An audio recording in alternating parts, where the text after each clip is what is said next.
ডিডব্লিউপির যে পিআইপি আছে সেখানে 183 ডে একটা রুল আছে, যেটা মূলত পার্সোনাল ইন্ডিপেন্ডেন্ট পেমেন্টের ক্ষেত্রে। তো পার্সোনাল ইন্ডিপেন্ডেন্ট পেমেন্টটা কি, এটা কারা পেতে পারে এবং কত পেতে পারে, এই বিষয়গুলো আপনাদের সঙ্গে এখন আমি একটু শেয়ার করব, কারণ আমি বেনিফিট ম্যাটারগুলো কিন্তু আমি ডিল করি, আমার এক্সপার্টাইজ আছে এবং প্রচুর অ্যাডভাইস দিয়ে থাকি। অ্যাপয়েন্টমেন্ট নিয়ে আপনাদেরকে আসতে হবে আমার অফিসে।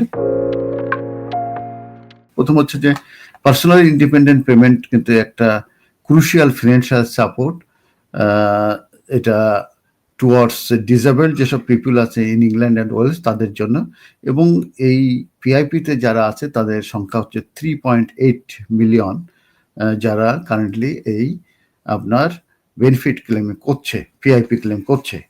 এটা একটা নন মেন্স টেস্টেড বেনিফিট, তার মানে আপনি ইনকাম থাকলেও আপনি যদি অসুস্থ থাকেন এবং যদি অ্যাসেসমেন্ট করে যদি তারা দেখে যে আপনাকে পিআইপি দেওয়া হবে, তাহলে কিন্তু আপনারা পিআইপি পেতে পারেন।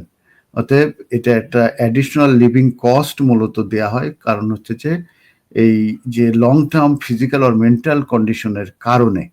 আর পিআইপি ক্লেমেন্টরা তারা এই এই পেমেন্টটা তারা রিসিভ করে থাকে regardless of employment status, savings or other benefit কিংবা সেভিংস কিংবা এমপ্লয়মেন্ট স্ট্যাটাসের সঙ্গে এটা কোনো সম্পর্ক নাই।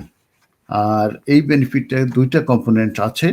নাম্বার ওয়ান হচ্ছে আপনার daily living element for everyday task, আর একটা হচ্ছে mobility element of getting around. তো এই এভরিডে টাস্কের ভিতর পড়ে ওয়াশিং, কুকিং, শাওয়ার, এইসবগুলো, মেডিসিন খাওয়া, এগুলো পড়ে। আর আরেকটা হচ্ছে যে mobility element for getting around, মানে তার জিপিতে সে নিজে যেতে পারে কিনা, তার ব্রেন ঠিক মতো কাজ করে না, এইগুলো।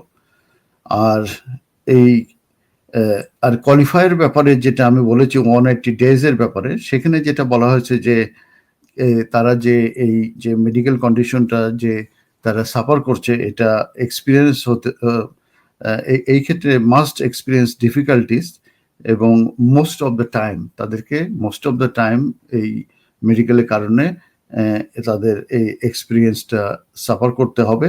তবে at least 183 days over a 12-month period, 12 মাসের ভিতরে অ্যাটলিস্ট 183 ডেজ তাদেরকে কিন্তু এই মেডিকেলের যে মেন্টাল, ফিজিক্যাল এবং মেন্টাল যে কন্ডিশনের যে সমস্যা লং টার্ম, এটা তাদেরকে সাফার করতে হবে। এই জন্যে এটাকে বলা হয় পিআইপি 180 ডে রুলস। আর এই ডিডব্লিউপি তারা অ্যাসেস করবে যে এই ক্লেমেন্টরা কি পরিমাণ সাফার করছে তাদের এই মেন্টাল এবং ফিজিক্যাল কন্ডিশনের কারণে, ডেইলি লিভিং এবং মোবাইলিটি টাস্ক।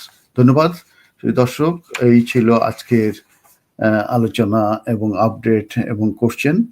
আবার নেক্সট সানডেতে আসবো রাত 10টার সময়। আপনার ভালো থাকবেন, সুস্থ থাকবেন, আমাদের জন্য দোয়া করবেন। আসসালামু আলাইকুম।